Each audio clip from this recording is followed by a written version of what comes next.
अस्सलाम वालेकुम, मैं मोहम्मद आतिफ। हम बताएं चैनल से आपसे मुखातिब हूँ। आज मैं आपको गुलिस्तान जौहर अंडरपास और इससे रिलेटेड जौहर चरंगी पे जो भी इंक्रोचमेंट वगैरह है इंशाल्लाह उसके मुतालिक मैं अपडेट करूँगा। लास्ट यहाँ पर कुछ पेवर ब्लॉक के रिप्लेसमेंट का काम भी स्टार्ट किया गया। इंशाल्लाह मैं वहाँ पर भी जाऊँगा और उसके हवाले से भी आप तमाम लोगों को अपडेट करूँगा। मैं इस वक्त फराज व्यू अपार्टमेंट के बिल्कुल सामने मौजूद हूँ और लास्ट में मैंने आप लोगों को जिस तरह बताया था, एक पोल यहाँ पे बसेरा अपार्टमेंट के सामने जिस तरह लगाया हुआ है, अभी तक इसको सेंटर से हटाया नहीं गया। बस एक बड़े हादसे का इंतज़ार किया जा रहा है। वो हादसा हो जाएगा तो उसके बाद इसको यहाँ से रिमूव कर दिया जाएगा।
मैं इस वक्त मेन जौहर अंडरपास, जिसको फ़लस्तीन अंडरपास का नाम दिया गया है, यहाँ पर मौजूद हूँ। कल भी मैं यहाँ पर आया था, लेकिन जैसे सुबह के टाइम में यहाँ पर आया तो यहाँ पर टीम वगैरह मौजूद नहीं थी।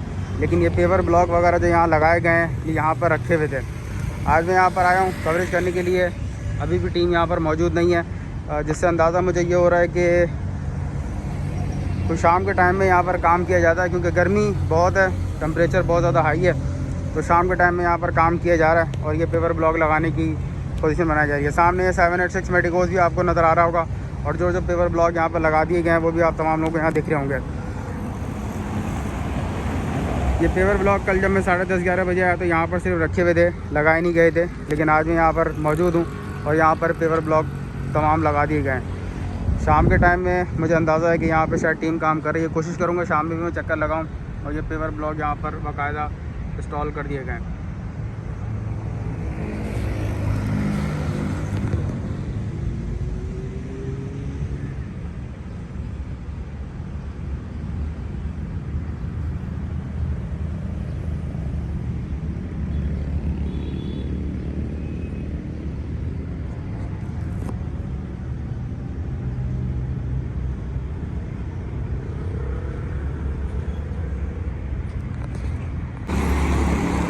मैं इस वक्त फ़लस्तीन अंडरपास के बिल्कुल नीचे मौजूद हूँ और लास्ट मैंने यहाँ आप लोगों को तमाम को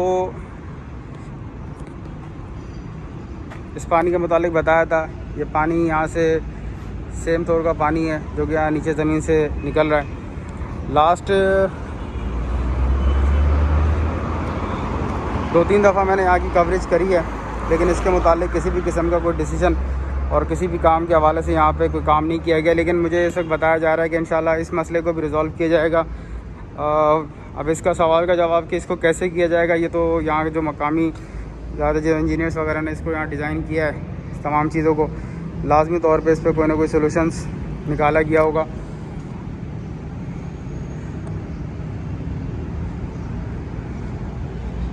इस वक्त ये पानी बेतहाशा स्पीड से यहाँ निकल रहा है और आपके सामने आके तमाम ये हालात।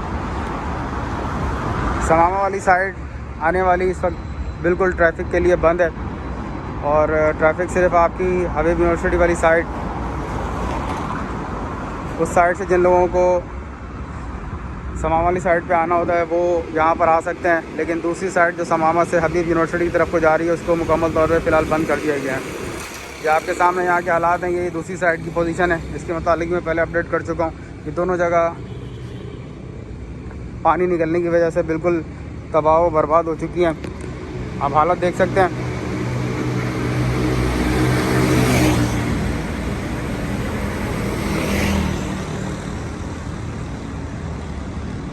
ये इस वक्त फ़लस्तीन अंडरपास की सूरत हाल। और जिस तरह मैंने आपको पहले भी दिखाया और बताया कि अगर मैं आपको यहाँ से दिखाऊँ, हालत काफ़ी बुरी है। इस छोटी सी वीडियो क्लिप में आप तमाम लोगों को तमाम चीज़ें क्लियर हो जाएंगी।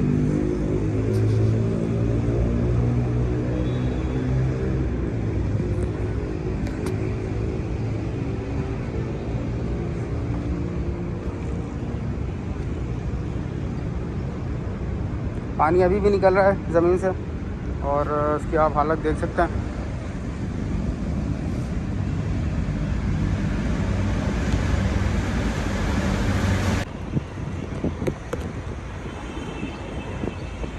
पुराने जो पेवर ब्लॉक लगे हुए तकरीबन अंडरपास के एच पॉइंट तक रिमूव किए जा चुके हैं। जो पेवर ब्लॉक लग चुके हैं उसकी भी मैंने आप तमाम लोगों को अपडेट कर दी है। पेवर ब्लॉक निकाल के यहाँ रखे गए।